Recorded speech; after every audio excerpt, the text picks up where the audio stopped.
नमस्ते मित्रों।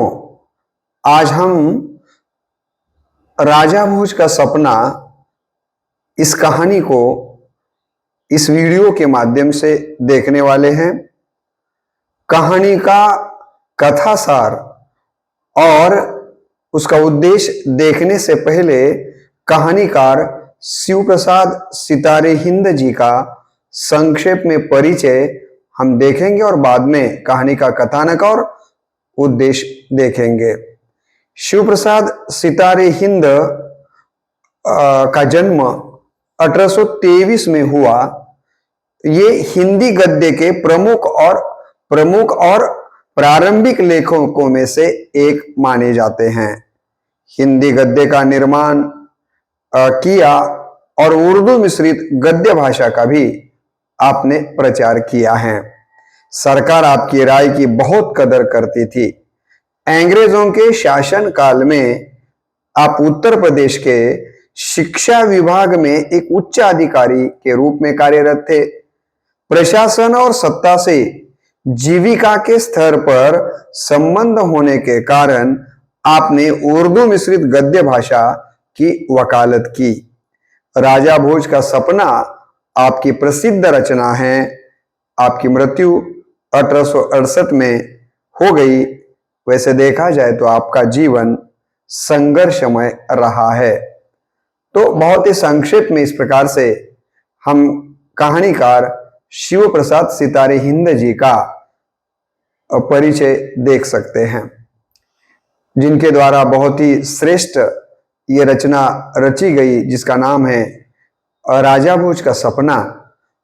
इस का कथानक मैं संक्षेप में आपके सामने रखना चाहूंगा। कहानी की शुरुआत में राजा भोज के वैभव तथा शौर्य का वर्णन करते हुए कहानीकार लिखते हैं कि वह कौन सा मनुष्य होगा जो महाप्रतापी राजा भोज का नाम न सुना हो। बड़े बड़े महिपाल उनका नाम सुनते ही कांप उठते थे। किनका? राजा भोज का। दातृत्व में, कर्ण और न्याय में विक्रम से भी इनका योगदान और ज्यादा था। इस प्रकार से इनका वर्णन यहाँ पर किया गया है। उनके राज्य में न कोई भूखा सोता था, न उघड़ा। उघड़ा का मतलब है उघाड़ा का मतलब है नंगा रहता था। जिसने सत्तू मांगा उसे मोतीचूर मिलता था। यानी कम कीमती वस्तु मांगे तो उसे ज्यादा कीमती की वस्तु दान स्वरूप मिलती थी। इसी कारण वो कहते हैं कि जिसने सत्तू मांगा उसे मोतीचूर मिलता था। ब्राह्मणों को एक श्लोक के लिए लाख लाख रुपया दान के रूप में यहाँ पर राजा के द्वारा दिया जाता था। एक एक दिन में लाख लाख गायों का दान, जिसे गोदान कहा जाता है, गोदान किया जाता था। तीर्थ यात्रा, स्नान, दान और व्रत उपवास में यह राजा सदा तत्पर रहता था। तो इस प्रकार से राजा भोज के कार्यकर्तृत्व के बारे में प्रारंभ में ही कहानीकार वर्णन करते हैं। आगे कहानी का कथानक किस प्रकार से बढ़ता है, देखिए।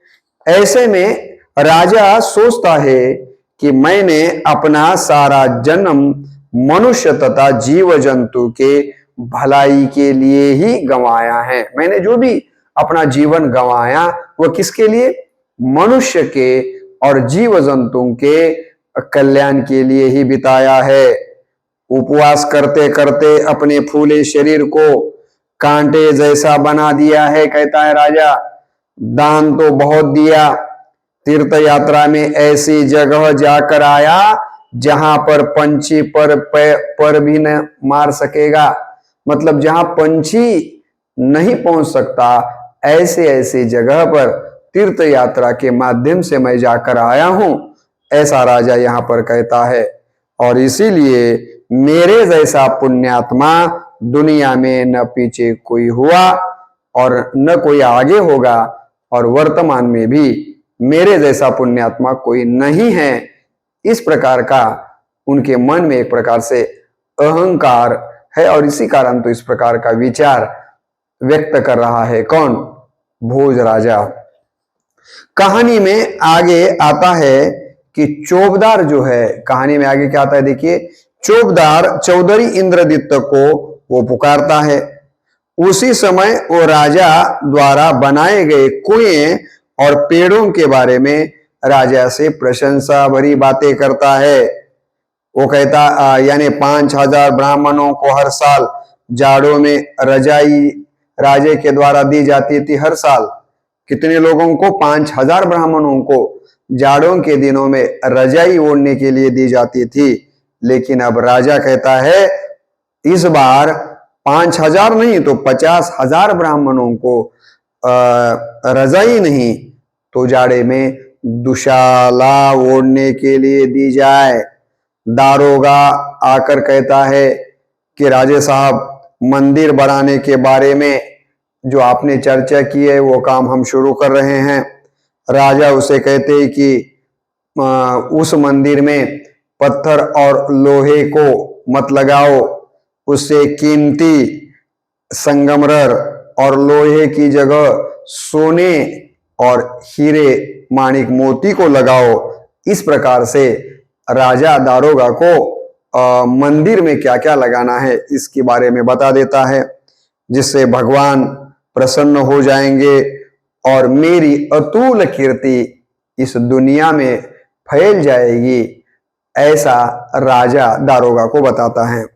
ये सुनकर सारे दरबार के लोग ये सारी बातें सुन रहे हैं तो सारे दरबारी लोग राजा की जय जयकार करते हैं और उनके बारे में बड़ा चढ़ाकर बातें करते हैं।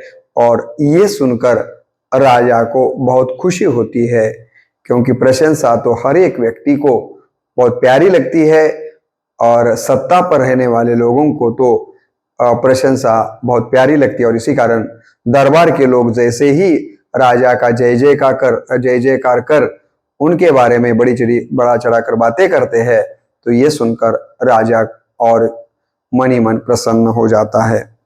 अब आगे कहानीकार इस कहानी के बारे में और क्या कहता है देखिए, कि रात का समय है, चांद सिर पर चढ़ाया है, हरि कथा चल रही है, भजन कीर्तन हो रहा है, रात आधी हो चुकी है।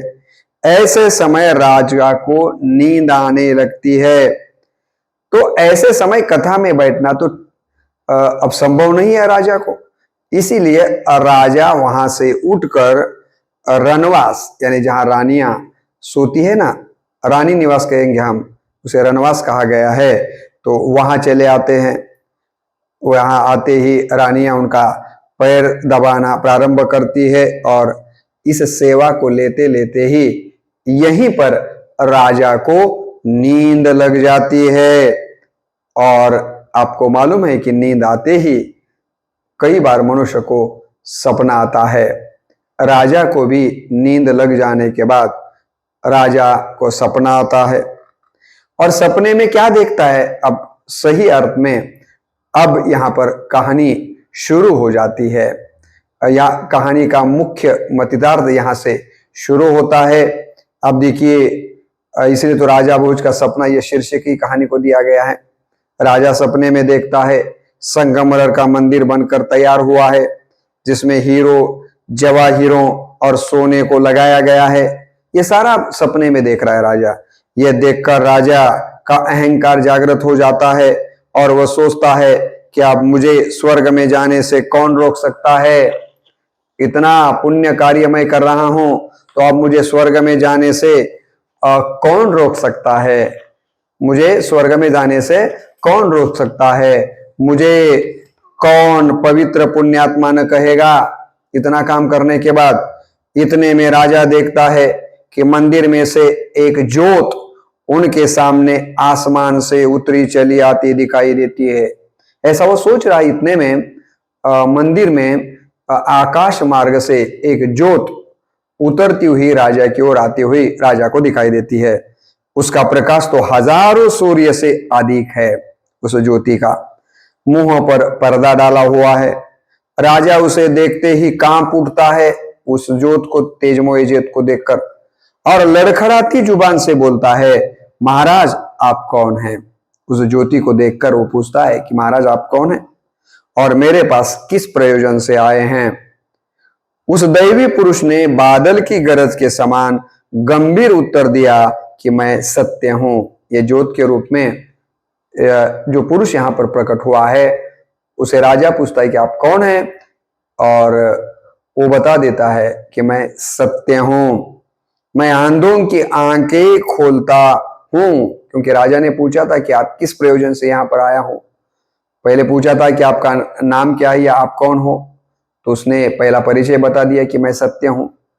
और किस प्रयोजन से आया हो ऐसा पूछ रहा है ना तू, तो सुन कि मैं अंधों की आंखें खोलता हूं और उसके आगे से धोखे की टट्टी हटाता हूं। मैं मृग तृष्णा के भटके हुओं का भ्रम मिटाता हूं और सपने के भूले हुओं को नींद से जगाता हूं। भोज यदि कुछ हिम्मत रखता है तो हमारे साथ आओ। हमारे तेज के प्रभाव से मनुष्यों के मन के मंदिरों का भेद लो। इस समय हम तेरे ही मन को जांच रहे हैं। और इसी प्रकार से सत्य की और राजा की चर्चा शुरू होने लगती है, और सत्य कहता है कि तुझ में हिम्मत हो तो मेरे साथ आ, और तेरे मन की जांच अब मैं करना चाहता हूं। राजा नीचे निगाही करके वहां खड़ा रहता है। सत्य कहता है कि क्या तू मेरे मन का हाल जानने से डरता है? भोज कहता है मैं नहीं डर रहा, क्योंकि मैंने व्रत किया है, उपवास किए हैं, ब्राह्मणों को दान दक्षिणा दी है, तीर्थ यात्रा की है, इसीलिए मैं पुण्यात्मा हूं। तो सत्य कहता है लेकिन तू ईश्वर की निगाह में क्या है यह देख। ठीक है, तू स्वयं के बारे में पुण्यात्मा वगैरह कह रहा है, लेकिन ईश्वर की नजर में तू क्या है ये पहले देख ले। यह कहते हुए सत्य राजा को साथ लेकर चलता है और कहता है आज मैं तेरी आंखें खोलूंगा। कहते हुए बड़े ऊंचे दरवाजे पर चढ़ा ले जाता है। किसे? राजा को। कौन? सत्य। जहां से सारा बाग दिखलाई दे। और सत्य कहता है कि तू स्वयं को निष्पाप समझता है, लेकिन ये बता कि तूने पुण्य कर्म कौन कौन से किए हैं जिससे सर्वशक्तिमान जगदीश्वर तुझ पर संतुष्ट हो। बता दे राजा, तू बता दे कि तूने कौन से ऐसे पुण्य कर्म किए हैं जिससे कि ये जगदीश्वर या ये ईश्वर तुझ पर प्रसन्न हो जाए। तब राजा ने वहां 3 फलों से लदे पेड़ सत्य को दिखाए और कहा कि यह पेड़ मैंने लगाए हैं। पहले पेड़ को जो लाल लाल फल लगे हैं मेरे दान से लगे हैं। दूसरे में वह पीले फल लगे हैं, वह मेरे न्याय के कारण लगे हैं। और तीसरे में सफेद फल लगे हैं, वह मेरे तप का प्रभाव दिखलाते हैं। तब सत्य कहता है कि भोज, मैं जब इन पेड़ों के पास से आया था जिन्हें तो ईश्वर की भक्ति और जीवों की दया बतलाता है, तब तो उनमें फल फूल कुछ भी नहीं था। सत्य ने कहा, यानी राजा ने कहा कि मैंने क्या क्या कौन से पुण्य कर्म किए हैं, ये सत्य तू देखना चाहता है तो देख। ये 3 पेड़ वो फलों से लदे हुए दिखाता है, और एक पेड़ लाल फलों का है, दूसरा पीले फलों का है और तीसरा सफेद फलों का है। इस प्रकार से वो सत्य को दिखाता है। इसी समय सत्य कहता है कि जब मैं उस पेड़ों के पास से जब आ रहा था तब तो इन पेड़ों को किसी प्रकार का फल नहीं था। नीरे ठूंठे से ये पेड़ खड़े थे। ये लाल पीले और सफेद पेड़, अचानक ये फल इन पेड़ों को कैसे क्या लग गए? ये सचमुच उस पेड़ों में फल लगे हैं या तुझे फुसलाने के लिए या खुश करने के लिए किसी ने उनकी टहनियों में लटका दिया है? सत्य कहता है कि राजा, पहले ये निश्चित कर ले कि ये जो तुझे दिखाई दे रहे ये फल सचमुच में ये फल लगे हैं या तुझे खुश करने के लिए यहाँ पर फुसलाने और खुश करने के लिए किसी ने टहनियों को लटका दिए हैं। चल उन पेड़ों के पास चलकर देखे तो सही। ऐसा कहते हुए सत्य यहाँ पर राजा को उस पेड़ के पास ले आता है। मेरी समझ में तो ये लाल लाल फल, जिन्हें तो अपने दान के प्रभाव से लगे बताता है, यश और कीर्ति फैलाने की चाह अर्थात प्रशंसा पाने की इच्छा ने इस पेड़ में लगे है, ऐसा वो कहते हैं। सत्य ने उस पेड़ को हाथ लगाया तो राजा सपने में देखता है कि सारे फल नीचे गिर पड़े, क्योंकि राजा ने जो बात कही थी वो असत्य निकली है, क्योंकि हाथ लगाते ही वो सारे लाल फल जमीन पर नीचे गिर जाते हैं, केवल पत्ते ही रह जाते उस पेड़ को लाल फल के जगह पर। सत्य कहता है कि जो कुछ तूने नहीं दिया और किया, सब दुनिया को दिखलाने और मनुष्यों से प्रशंसा पाने के लिए, केवल ईश्वर की भक्ति और जीवों की दया से तो कुछ भी नहीं किया। यदि कुछ किया हो या तो ही क्यों नहीं बतलाता? मूर्ख, इसी के भरोसे पर तो फूला हुआ स्वर्ग में जाने के तैयार हुआ था। भोज ने एक ठंडी सांस ली। भोज के समझ में आ गया कि अरे, मैं जो सोच रहा था इससे एकदम ये तो उल्टा दिखाई दे रहा है। दोबारा सत्य पीले फल जिस पेड़ को लगे थे उस फल के पास यहां राजा को लेके आता है और सत्य उस पीले लगे हुए फल वाले पेड़ को हाथ लगाता है और तो देखता क्या है, इसका भी हाल उसी लाल फलों वाले पेड़ के जैसा हो जाता है। तब सत्य कहता है, तेरा न्याय स्वार्थ सिद्ध करने के लिए था। तूने कहा ना कि ये पीले फल मेरे न्याय के कारण लगे हैं, लेकिन देख ये सारे पीले फल नीचे गिर गए। इसका मतलब तेरा न्याय कैसा था? स्वार्थ सिद्ध करने के लिए और सांसारिक सुख पाने की इच्छा से भरा हुआ था, और इसी कारण ये सही न्याय के रास्ते पर तो नहीं चला। इसी कारण हाथ लगते ही ये सारे न्याय के प्रतीक जो फल लगे थे वो सारे नीचे गिर गए। फिर सत्य तीसरे पेड़ की ओर लेके जाता है, वही उसको भी हाथ लगाता है तो उस पेड़ की भी हालत वही हो जाती है। सत्य ने कहा, मूर्ख, ये तेरे तप के फल कदापि नहीं। तूने कहा था ना ये सफेद फल मेरे तप के कारण लगे हैं, लेकिन ये मूर्ख राजा, ये जो मैंने हाथ लगाया तो ये सारे सफेद फल भी नीचे गिर गए। इसका मतलब ये तेरे तप के फल नहीं है, इसे तो इस पेड़ पर तेरे अहंकार ने लगा रखा था।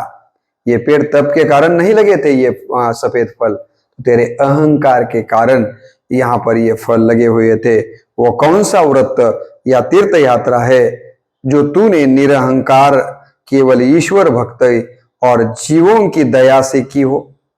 मुझे बता देना, जो व्रत किया तूने, उपवास किया, दान दिया, तीर्थ यात्रा की, वो निरहंकार रूप से की क्या?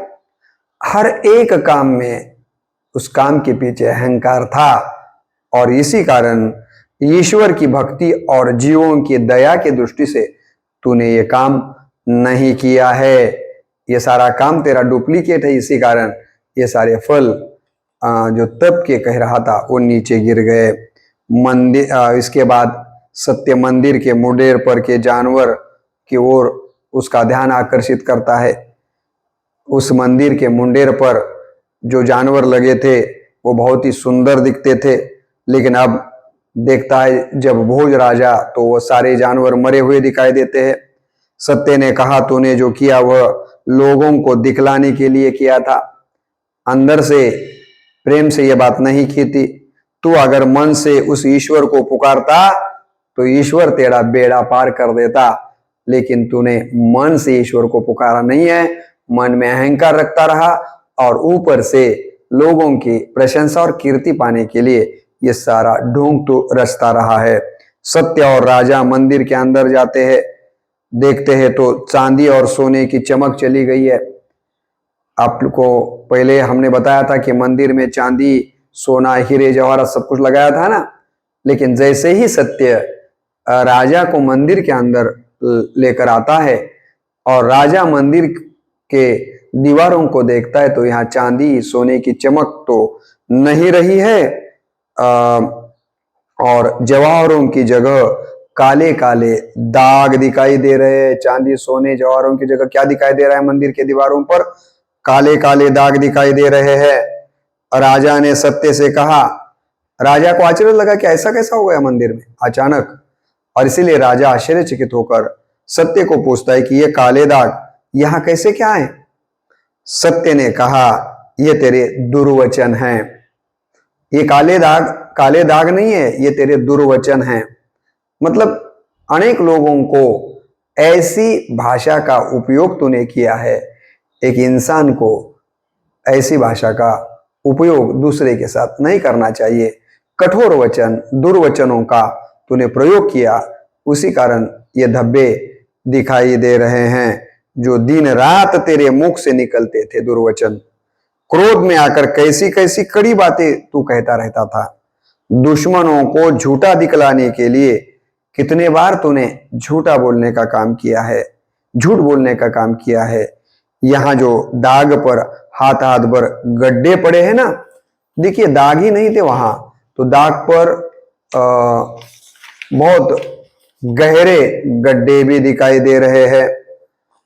इसे देखकर भी राजा को आश्चर्य होता है।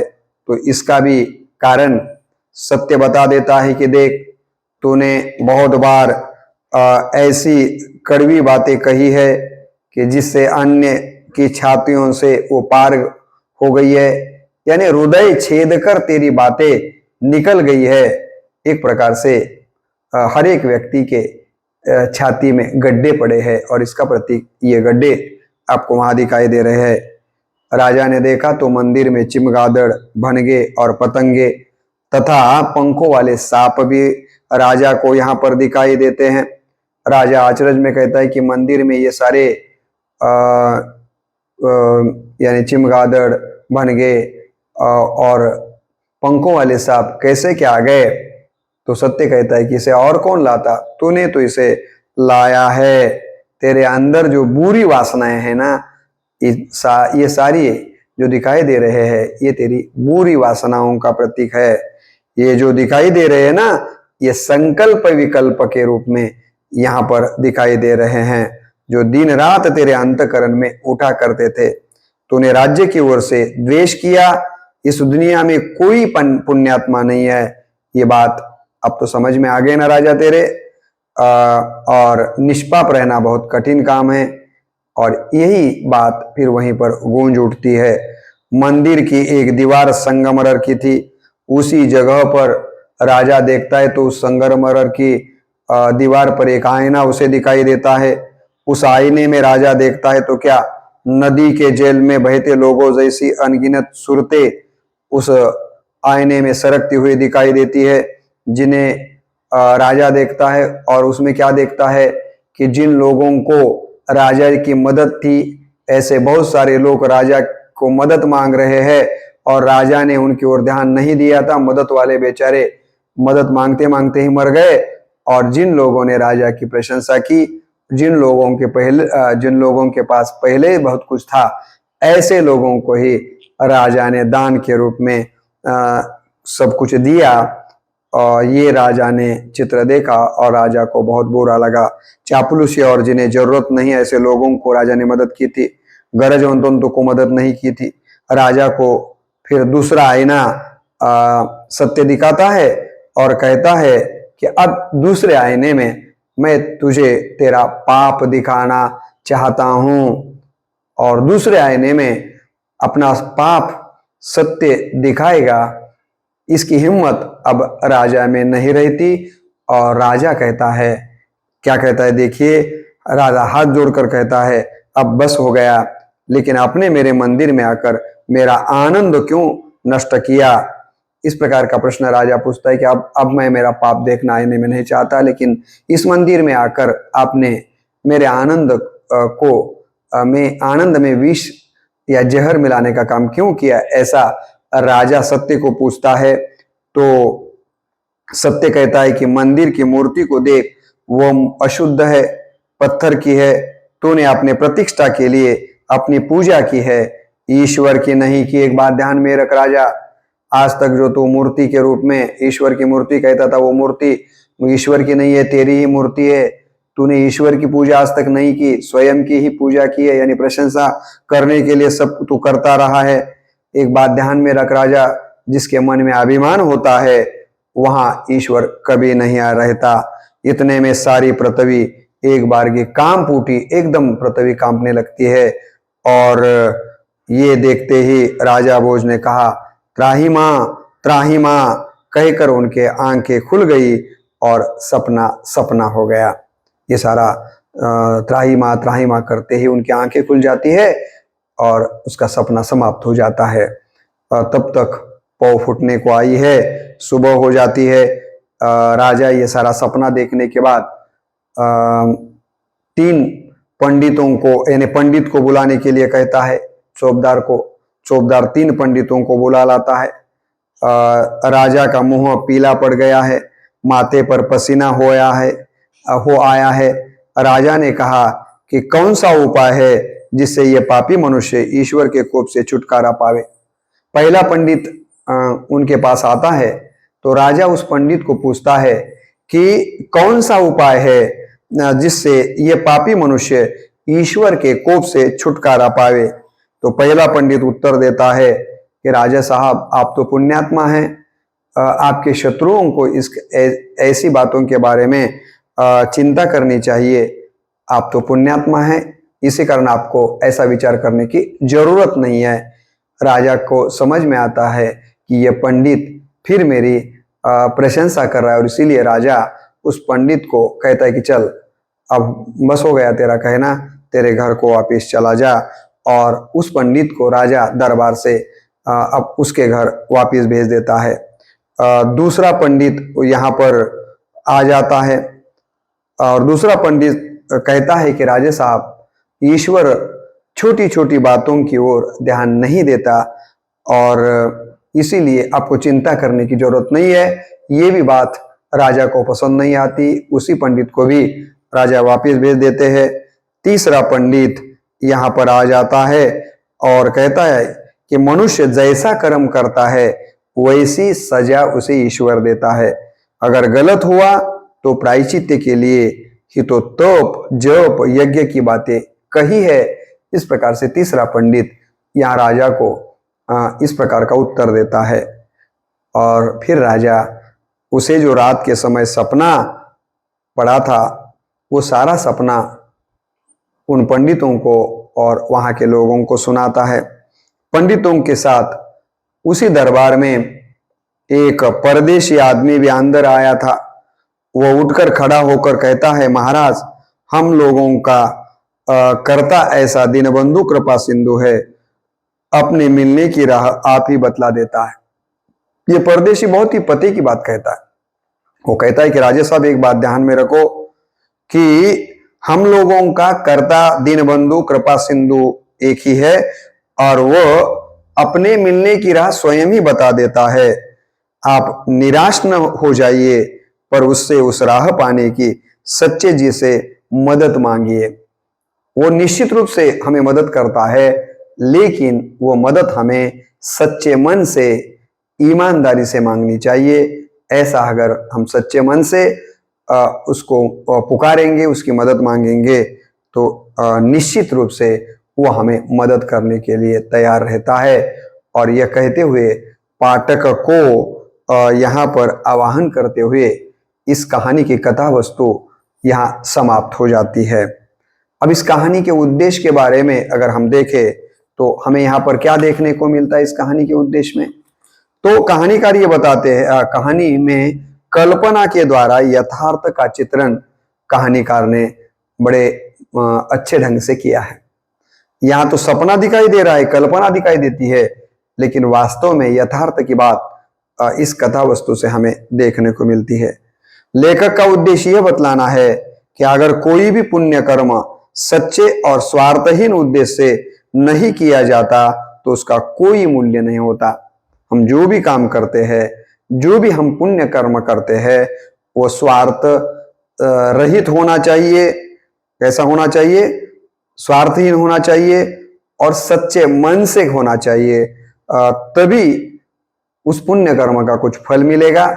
अगर हम पुण्य कर्म कर रहे हैं लेकिन मन में एक और बाहर दूसरा, ऐसा अगर हम वो पुण्य कर्म कर रहे हैं जैसे कि यहाँ भोज राजा करता था, तो वो पुण्य कर्म हमें ईश्वर तक पहुंचने नहीं देता, और उस पुण्य कर्म के पीछे अगर स्वार्थ है तो वो भी पुण्य कर्म किसी काम का नहीं है। राजा भोज ने तो सारे पुण्य कर्म आत्म प्रदर्शन और प्रशंसा पाने के लिए किए थे। राजा भोज इस सपने के द्वारा कहानीकार क्या बताना चाहते हैं कि राजा भोज ने काम तो बहुत किया, दान धर्म किया, उपवास किया, व्रत किया, है कि नहीं, लेकिन ये सारा करते समय आत्म प्रदर्शन के लिए और प्रशंसा पाने के लिए सब कुछ किया। ये सारी लालसा मन में रखकर किया। सत्य का उद्घाटन इस कथा चित्र का प्रमुख लक्ष्य है। तो ऐसा नहीं करना चाहिए। आत्म प्रदर्शन के लिए या प्रशंसा के लिए हमें कोई पुण्य कर्म नहीं करना चाहिए, वो स्वार्थहीन हो और आत्म प्रशंसा से परे ये काम हमें करना चाहिए। तो इसी प्रकार से लेखक ने, कहानीकार ने स्वप्न कथा शैली को अपनाकर सुलझी हुई भाषा में रचना को हमारे सामने रखा है। तो इस प्रकार से इस कहानी के उद्देश्य और कथानक को हम देख सकते हैं। बस इतना ही इस कहानी के बारे में बताकर हम यहीं पर रुकते हैं। नमस्ते।